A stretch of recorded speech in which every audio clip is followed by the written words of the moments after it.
দোলযাত্রা তো চলেই এলো, তাই বাড়িতেই বানিয়ে ফেললাম আমি পিচকারি। তবে এই পিচকারি দিয়ে তোমরা রং খেলতে পারবে না, এটা চাইলে খেতে পারবে, কারণ এটা সম্পূর্ণ চকলেট দিয়ে বানানো। চলো আজকে তোমাদের সাথে শেয়ার করব তাই যে এই চকলেটের পিচকারিটা আমি কিভাবে বানিয়েছি।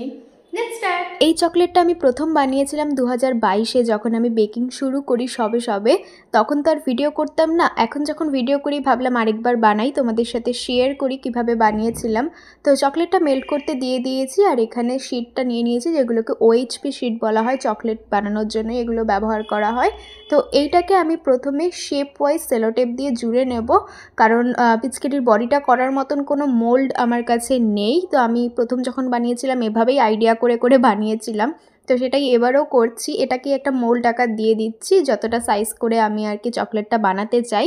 বডির পরে পিচকারির যে হ্যান্ডেলটা হয় সেটাও বানানোর জন্য আরেকটু সরু করে আমি এটাকে শেপ দিয়ে সেলোটেপ দিয়ে আটকে নিচ্ছি।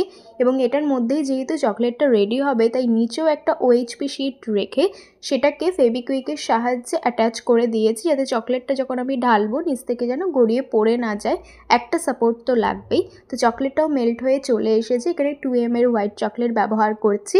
তো চকলেটটা দেখো আমি মোল্ডটার মধ্যে একবার ঢেলে দিচ্ছি। আমি আরও একটা ভিডিওতে শেয়ার করেছিলাম যে বেকিংয়ের প্রথম বছর আমি প্রচুর মোল্ড কিনেছিলাম। তো সেই মোল্ডগুলোর মধ্যেই কিন্তু আমি শেপ ওয়াইজ যেটাতে যেরকম মনে হচ্ছে যে এখানে এটা করলে ভালো লাগবে, এই শেপ ওয়াইজ যাবে, সেইভাবেই মোল্ডগুলো নিয়ে নিয়েছি। আলাদা করে কিছু বাইরে থেকে কিন্তু আর কিনে আনিনি। আর অনেকেই আমাকে জিজ্ঞাসা করে মোল্ডগুলো আমি কোথা থেকে পারচেস করি।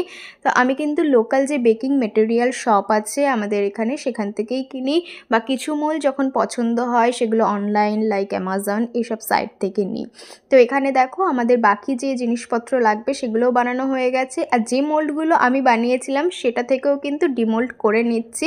আর এই হোয়াইট চকলেটটাকে এখন ক্যান্ডেল টাইপ দেখতে লাগছে, তো একটু আনইভেন পার্ট ছিল, সেগুলোকে ইভেন করে নিচ্ছি একটা নাইফের সাহায্যে।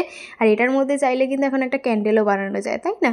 আর বাকি যে পার্টগুলো আমরা তৈরি করে নিয়েছিলাম সেগুলো এবার মেল্টেড চকলেটের সাহায্যে একটার সাথে একটা অ্যাটাচ করে দেব সুন্দর করে, যাতে ভেঙে পড়ে না যায়, সেইভাবে কিন্তু ভালো করে অ্যাটাচ করতে হবে।